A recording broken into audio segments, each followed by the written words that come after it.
नमस्कार जी आप सभी को। आपका हमारे चैनल में स्वागत है। आज हम सुनेंगे 3 साधुओं की बहुत ही सुंदर और एक रोचक कहानी। एक बार की बात है, जब एक औरत अपने घर से बाहर निकली तो उसने अपने घर के सामने 3 साधु महात्माओं को बैठे देखा। उस औरत ने साधु महात्माओं से कहा, साधु महाराज आपको क्या चाहिए? तो साधुओं ने कहा, पुत्री हमें भोजन करना है। स्त्री ने कहा, आइए महाराज घर के भीतर आइए, भोजन ग्रहण कर लीजिए।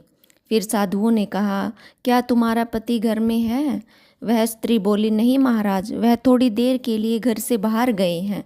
साधुओं ने कहा, फिर हम घर के अंदर नहीं आ सकते। थोड़ी देर बाद पति घर वापस आ गया। स्त्री ने साधुओं के बारे में सारी बात अपने पति को बताई।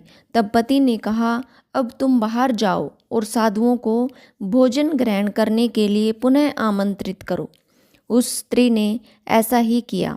वह साधुओं के समक्ष गई और बोली, महाराज मेरे पति घर वापस आ गए हैं, कृपया करके आप घर में प्रवेश कीजिए। साधुओं ने कहा, हम किसी भी घर में एक साथ प्रवेश नहीं करते। स्त्री ने अचरज से पूछा, ऐसा क्यों? मध्य में खड़े साधु ने बोला, पुत्री मेरी दाईं तरफ खड़े साधु का नाम धन और बाईं तरफ खड़े साधु का नाम सफलता है और मेरा नाम प्रेम है। अब जाओ और अपने पति से विचार विमर्श करके बताओ कि तुम हम तीनों में से किसे अपने घर बुलाना चाहती हो।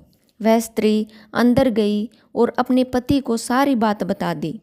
यह सुनकर पति बहुत खुश हो गया और बोला, चलो जल्दी से धन को अंदर बुला लेते हैं। उनके आने से हमारा घर धन दौलत से भर जाएगा और फिर कभी भी पैसों की कमी नहीं होगी। फिर औरत बोली, क्यों न हम सफलता को बुला लें? उसके आने से हम जो भी करेंगे वो सब सही होगा, हमें सब कुछ मिल जाएगा। पति कहता है, हाँ बात तो तुम्हारी सही है, पर इसमें तो मेहनत करनी पड़ेगी।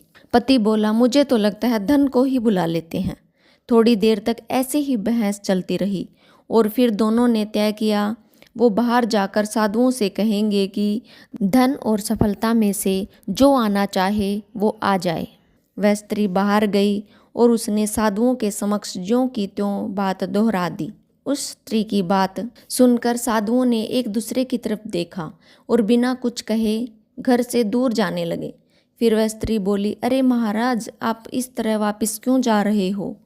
फिर साधुओं ने कहा, पुत्री हम तीनों साधु इस तरह द्वार द्वार पर जाते हैं और हर घर में प्रवेश करने का प्रयास करते हैं।